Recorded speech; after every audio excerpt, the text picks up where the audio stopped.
Vibrant Guide podcast, where we share stories of inspiring individuals who have turned their passions into successful ventures. I'm your host, Anna, and today we have an incredible guest with us. Boomer didn't always understand the intricacies of exercise, but through his own fitness journey, he transformed his approach from aesthetics to optimal health and movement. Boomer is the founder of Healthy Movement Blueprint, a company dedicated to prioritizing optimal function and pain-free living. With 6 professional certificates and years of experience in both online and in-person training, Boomer has helped countless individuals shed pounds sustainably and move with greater ease. His philosophy is rooted in sustainable habit creation, ensuring the journey towards improved health is both enjoyable and enduring. Today, we're going to dive deeper into Boomer's personal journey, his expertise in fitness and nutrition, and how he helps people achieve their health goals. Welcome to the show, Boomer. I appreciate you having me, Anna. Yeah, so Boomer, can you start by giving us an overview of who you are and what you do? I sure can. So I'm Boomer. I live in Connecticut. And since 2020, as you said, I've had my company, Healthy Movement Blueprint, where we help mainly. I train people in person as well as online. And the online version of it, I work with people who tend to work desk jobs or just sit a lot and have joint pain and want to lose some weight. In person, I'll work with pretty much anybody. And I've been super passionate about fitness for most of my adult life. And so that's what kind of led me to.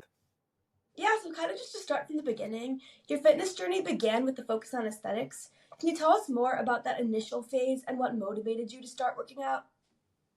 So, like most teenage guys, it was mainly to look good for girls. That's pretty much the only thing that got me into exercise. And in the first couple of years, that's all it was about. And then I really started to fall in love with it after those first couple of years, where it no longer was like, oh, I got to go to the gym. It turned into, oh, I was excited to go to the gym. And also at that time, and really my whole life, starting from about 13 years old, I had some pretty severe joint pain. I played basketball my whole life, and I was always dealing with knee pain. Knee pain turned into hip pain. Hip pain turned into shoulder pain. So exercise was one of those things that really helped um, not completely get rid of the pain, but at least keep it at bay and keep me functioning as a human. Because when I wasn't exercising, yeah, it was rough. There was days I had a tough time walking because my knees hurt so bad. So exercise really helped with that, and obviously turned from just looking good to actually feeling good as I got older. So what was the turning point that led you to dive deeper into the science of health movement versus, just the aesthetics aspect of it? Yeah, well, that's what it was. It was just wanting to actually feel good. I might have looked good, but my body hurt. So I would always go to physical therapists every couple of years, and they would be able to help a little bit, mainly for the knees, but it was never lasting and it never completely got rid of my pain. It got to the point where I want to say when I was around 22, I saw a couple surgeons and they were going to do a pretty significant surgery on both of my knees where they uh, detach the tendon, one of the tendons in my knees, and shave it down and reattach it. And in hindsight, that wouldn't have done anything. And so before I was fully committed to the surgery, I was like, yeah, let me go see one more physical therapist. And I went into the guy's office. He had me do a couple of body weight squats. And he was like, dude, like, you don't need surgery. You're just like insanely tight. And so I started working with him. My knees started feeling better. And I was like, okay, wow, like actually being intentional about your movement and actually helping your joints move through a full range of motion, becoming more flexible, becoming more mobile, my body started to feel better and better. And then I kind of went down that rabbit hole of not just looking at the YouTube videos of how to get big arms, but it was how to improve knee pain, how to improve shoulder pain. And that's what got me to where I am today. Yeah, well, that's amazing that kind of saved you from a big major surgery. So kind of transitioning into the education side of it. So over the past 6 years, you've acquired 6 professional certificates. Can you tell us about these certificates and how they've influenced your approach to fitness and nutrition? Yep. So I have two for nutrition. One is from Precision Nutrition, which is one of the more popular nutrition certifications out there. And then I have one from this company, Nesta, National Exercise Science Training Association, for sports specific nutrition. and then I have four for the actual movement side of things. So the two that were the most beneficial for me was one pain-free performance specialist certification and TRS movement and mobility specialist, TRS standing for the ready state. And those were the two that really helped me understand how the one just how to diagnose, like if someone, not injuries because we're not allowed to do that as personal trainers, but if someone has pain, well, like what could be causing that pain, or how like the body's just so complex Right. and so simple at the same time. And so the complex side of it is if you're limited, let's just say in big toe extension on just one foot, what happens is you start to, instead of pushing through that foot every time you walk, your leg will start to turn out. So then people call it like duck feet when your feet are out like this. Your foot, if you're always walking like that, will start to naturally end up in that position. So now you have one leg that's always externally rotated that can start shifting your pelvis. So then your pelvis is no longer neutral. And when your pelvis is shifted, your spine tries to shift the other way to keep you balanced. And the next thing you know, you have shoulder pain. So you have shoulder pain because you limit big toe extension. And so it can be so complex in that way, but then so simple with a lot of times the basics will just help people feel good and healthy. So those two in particular, as I said, were best for my education and understanding of the body. And then the other two I got were my actual CPT, my personal training certification through a company called ISSA. And then I have another one through that pain free performance specialist, which is specifically for mobility. But yeah, I mean, that's what really helped me transform to not just being the stereotypical personal trainer and just helping people, get big and lose weight, but actually understanding the body. Yeah, so in 2020, you founded Healthy Movement Blueprint. What inspired you to start the company? I mean, first and foremost, it was a way for me to start a career in something I'm passionate about. So it was obviously trying to make some money was a big thing. But more specifically, it was I had been working with several people before that. And it was always just more casual, maybe on the side, or I did work at one gym before that. I wanted to start something on my own, and Healthy Movement Blueprint was title of the company I decided with just because of, again, my whole background now has become, well, let's figure out what's actually going on with you so we can get you out of pain and moving better. And so I just kind of thought Healthy Movement Blueprint fit with that. And yeah. Yeah, so you mentioned starting a career in something that you're passionate about and love, and I know a lot of the listeners want to, do that.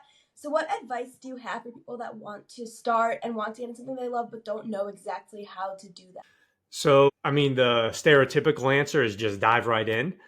If you're specifically talking about starting up a business or something, I would say however much work you expect to put in, like times it by 20, and then that's how much work you're going to put in. It's always significantly harder than people think to actually start something significant or relevant, unless you're just one of the super, super talented people that can, create an audience effortlessly.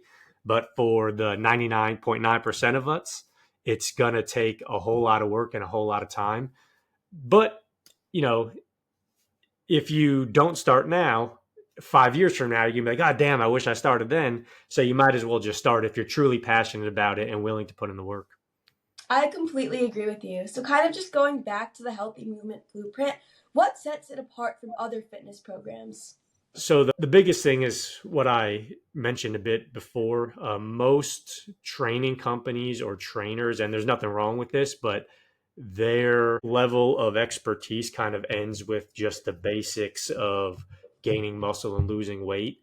There are other companies out there like mine that are more geared towards. I like to kind of consider myself like a physical therapist version of a trainer where it's more about helping people feel better, like relieving joint pain and things like that. So again, there's other companies out there like mine, but the vast majority will just stop at the level of gaining muscle and losing weight as opposed to, well, let's do that, but also let's get you feeling better as well.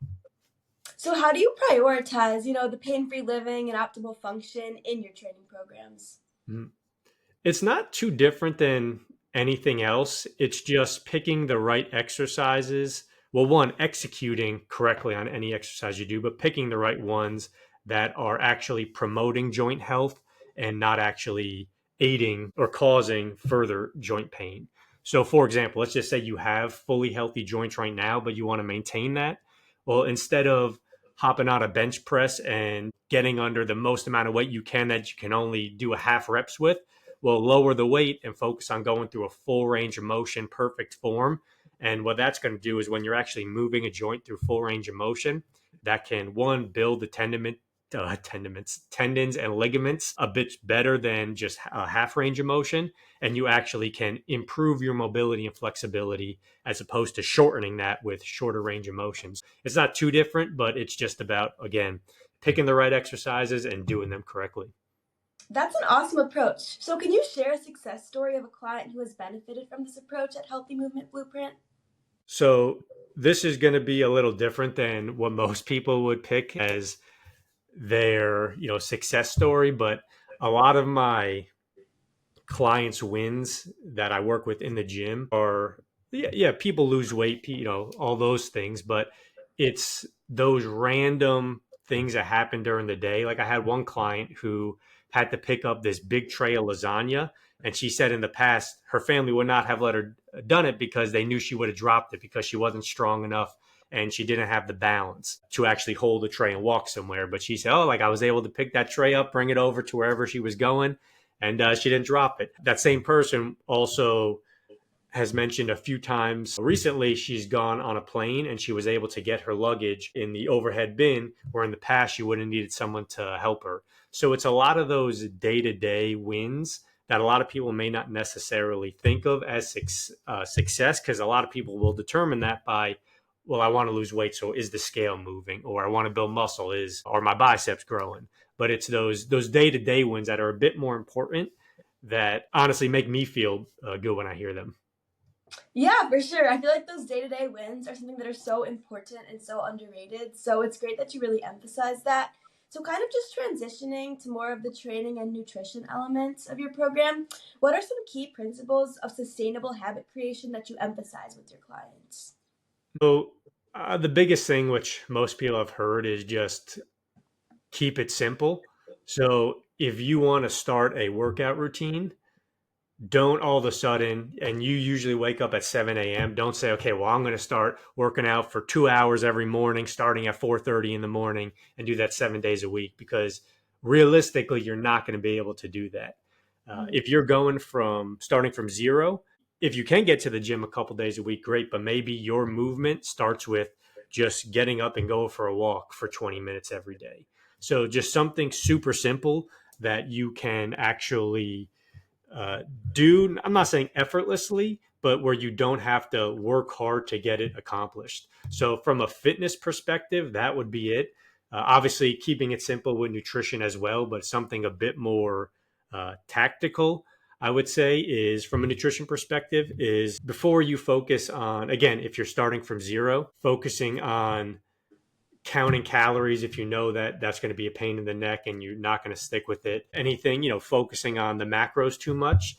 If you just strictly stick to, okay, well, let me make sure I get a good source of protein in every meal and then a fruit or a vegetable every meal, that's something practical that everybody can do. And then another simple tactical but practical one is try to limit snacking if you have an issue with overeating. If you do those two things, and then just again, starting, if you're going from zero, just getting some type of movement that's easy for you, those three things combined is a great place to start. Yeah, so how do you determine which goals are realistic and sustainable and which ones are gonna, as you said, lead to burnout and just stopping?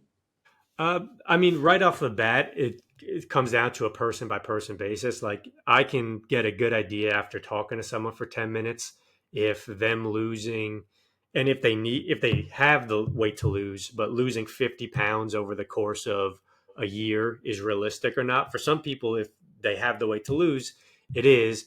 For some people, just knowing where they're starting from and those first few months are going to be a real struggle for something, it may not be realistic. So one, it's from me knowing the person, but the person themselves just actually having the self awareness to say, okay, well, what is realistic for me that I can stick to? Because getting up and walking 10 minutes a day is great, but that's not going to get you the same results as getting up and going to a hit class 5 days a week or something like that. So you have to understand where you're starting from and what you can accomplish, because you're better off setting a smaller goal that is still challenging but something that you're more likely to hit than setting a really difficult goal where the chances of you hitting it are unlikely, because what happens is you get discouraged and then you just quit altogether.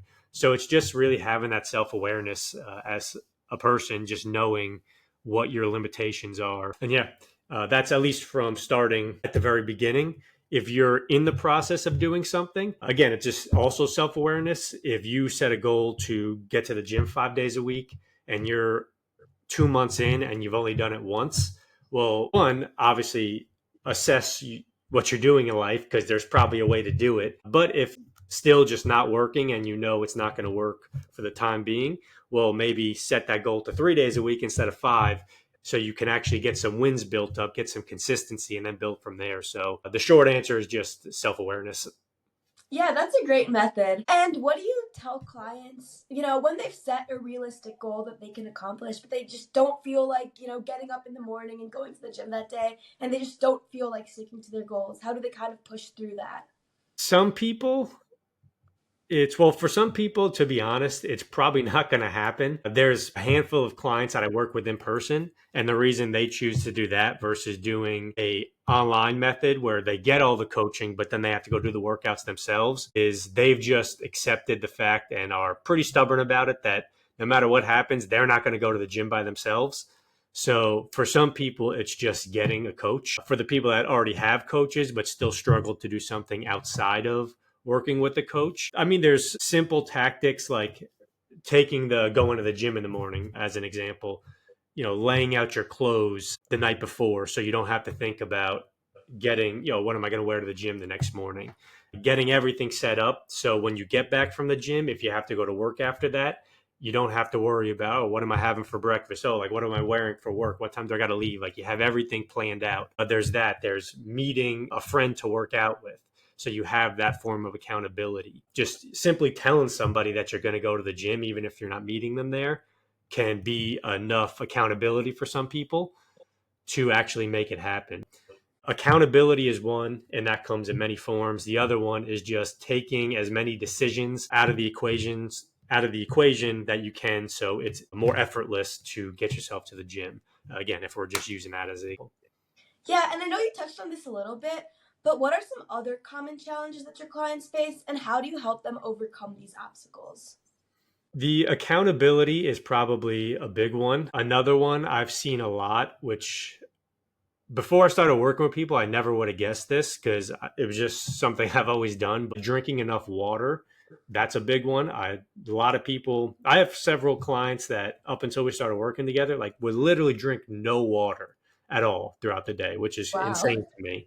And Uh, the biggest thing, and I've even bought some of them, one, but just getting a water bottle to carry around with you. Because obviously, if you have a big 32-ounce bottle of water and you have that with you all day, it's going to be a lot easier to get at least 32 ounces of water as opposed to not having water with you. Now you got to think about, oh, I got to go to the fridge to get a water, or I got to go to the water fountain if you're somewhere with one. So that's a big one with the water, and then just again making it more accessible. Another obstacle my clients tend to have, if you want to count this as one, maybe just again getting over joint pain. I don't know if you'd consider that an obstacle or not, but and the simplest way to overcome that is, at least the what I find with most of my clients that do have joint pain, that it's not just from like old age or something, is they don't move outside of the gym. So a lot of people think, oh, well, I worked out for 45 or 60 minutes.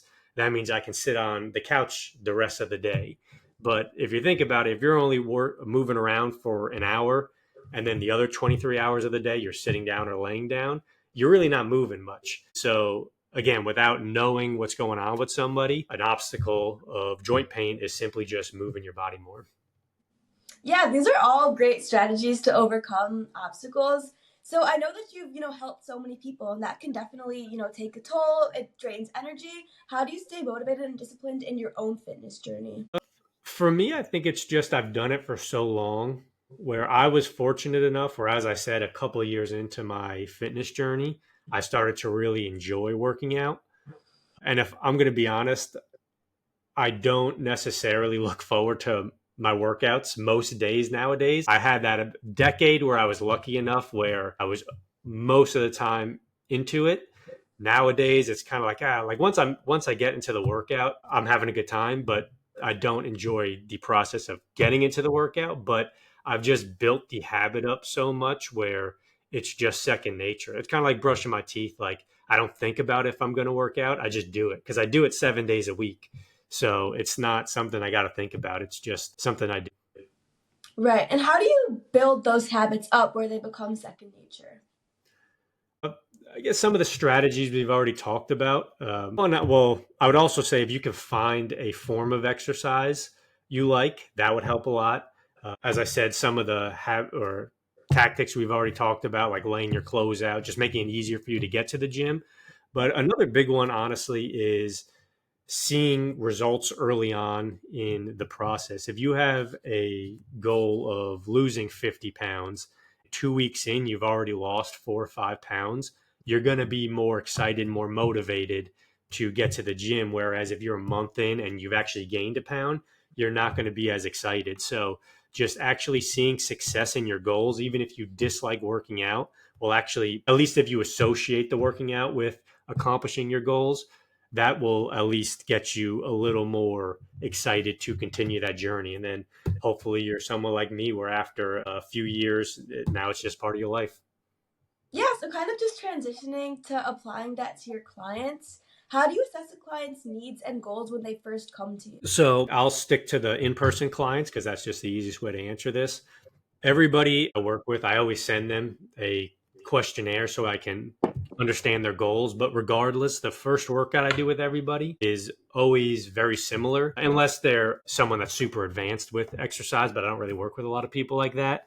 And so there are 6 fundamental movement patterns where every in the gym and really out of the gym is based off of these, which are a squat, a hinge, a lunge, and then upper body push, pull, and carry. So I'll take close to the most basic version of those 6 movements and I'll do an entire workout with every single client. And then from there, based on how they move and their ability to actually go through a basic squat, a basic hinge, lunge, all those, that will determine our starting point. So, everybody, again, if you're in the gym, you're doing a form of those 6 movements.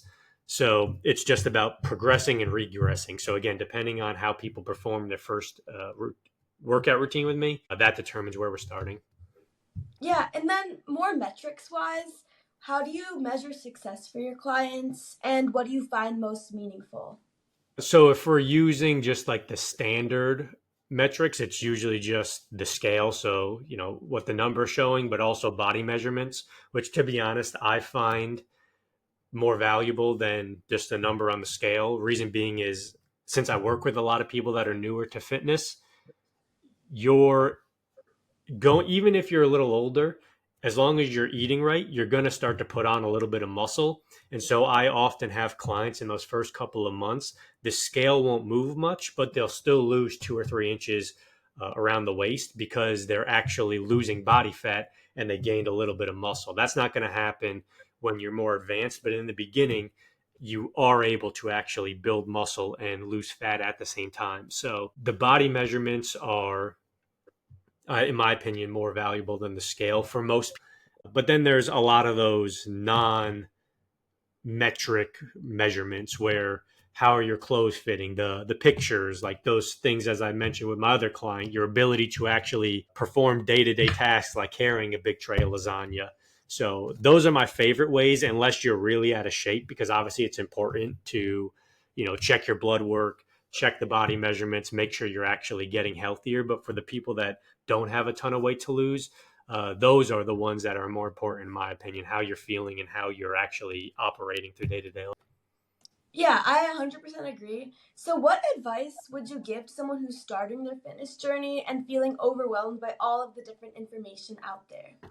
hmm So my number one tip, selfish plug, would start working with Healthy Movement Blueprint or at least a different coach. That makes it a lot easier. If you're not trying to work with a coach, as I mentioned before, it's just about sticking to the basics. So, sit down, figure out what you feel that you are ready, willing, and able to commit to, both from a nutrition standpoint and a exercise standpoint, and then stick to whatever you decide you're going to do for at least 3 months. And then after 3 months, figure out if you can do more or you have to stay the same, or maybe you haven't gotten close to whatever your goal is. So then you have to readjust. But again, figure out what you are capable of doing now and be honest with yourself, and then just do that. Yeah, no, for sure. So, kind of just transitioning to, your future goals. What are your current goals and what projects are you working on now? hmm So my from a business standpoint, I took off from doing taking on rather new clients online just because I wanted to build that program up to be a bit more effective. So I'm just actually recently started taking on new clients online. So I'm really focused on that and helping people from all over the world as much as I can. From a personal standpoint, the one thing, which I guess I could have said what sets Healthy Movement Blueprint apart, but the one thing I think is a benefit or positive for me is I like to say I'm still in the trenches with everybody, meaning that a lot of these people that you see these posts on Instagram and someone showing, oh, like here's a great mobility flow for people that are stiff. And it's some gymnast doing something that people can't even dream about doing, these routines where I used to have severe knee pain and shoulder pain, hip pain, all this. While most of that is gone, I still every now and then will have a flare up where my knees will start bothering me or my shoulder will start bothering me. So while I've gone from 0 to 98%, I'm still not have that 2% where I'm still working on. So from a personal perspective, I'm still getting better, improving my joint health, getting stronger, and bulletproofing my body. Yeah, that's awesome. So, how do you define success today, and how has that definition changed over the years? So questions like this, I'm like the best and the worst person to ask because the best person because I really like take these questions seriously and I like to answer them right. But I'm the worst person because it's hard to get an answer because I don't want to give an answer 5 minutes later. I'm gonna be like, ah, shit, I didn't mean that. So I don't know how I define success is the real answer right now. It used to be happiness, just from a general sense. Like if you're truly happy, you're successful. I don't know if I still think that would be my definition of success, but for lack of a new answer, I guess we can still rock with that one. So if you're happy in every aspect of your life, I think that makes people successful. Yeah, I completely agree. Happiness is definitely huge. And I guess just narrowing it down, how would you define success specifically in someone's fitness journey, or at least, those big wins? The first answer from a more general perspective is just setting a goal and hitting the goal. So if you have a goal of losing 50 pounds, you hit it, well, now you're successful. From a more specific standpoint, having a healthy body fat percentage, um, having a pain free, resilient body, and then I guess also having all your blood work coming back in a positive sense. So it's just true health is what would be the answer. Right. And let's say you set a goal of losing 50 pounds and then you achieve that goal. How do you, continue to stay motivated to, continue progressing in your journey when you already really reached the main goals that you were trying to achieve? So I think if the goal is hard enough to achieve, the journey and process of hitting that goal will take long enough and have enough effort where hopefully you're capable of like really falling in love with the process. So now for lack of a better term, addicted to it, or at least, you've created those habits. Now, I don't know the exact number, but it's like 97% of people within 3 years that achieve a weight loss goal relapse to a not only the same weight, but even a heavier weight. So, That's obviously something that has still not fully been figured out, because if it had been, then there wouldn't be nearly everybody going back to their original weight. So I think really just, and again, I kind of feel like I keep repeating myself, but it's also true. Just finding simple tactics to help you achieve that goal, but that you also enjoy. If it's a miserable process, you're unlikely to stick with it. But if it was an enjoyable process, you might not have to do the exact same things you did to get to whatever your goal was, but you could do similar things to continue to progress or at least stay where you're at. Yeah, I agree. Why do you think so many people relapse in, their weight? I think that's what it comes down to, is the way that they got there was not sustainable or enjoyable.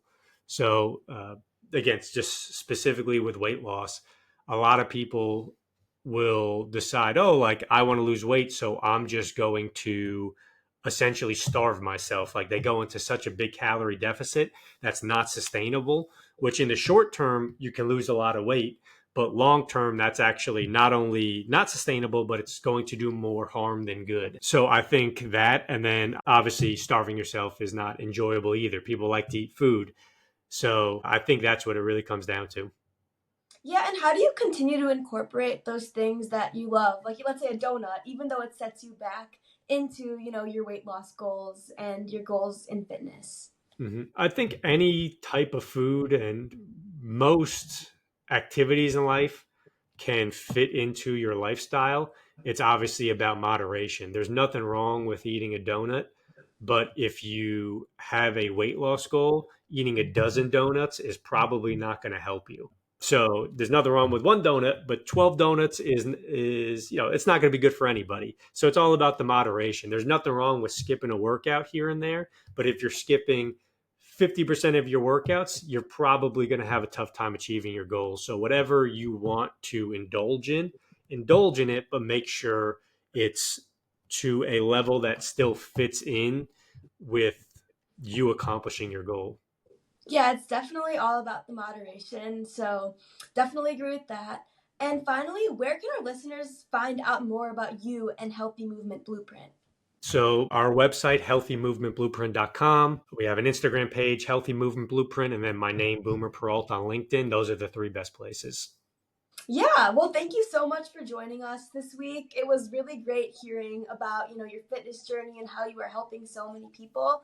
And thank you, viewers, for listening. We will tune in next week to the Vibrant Guide podcast. Thank you.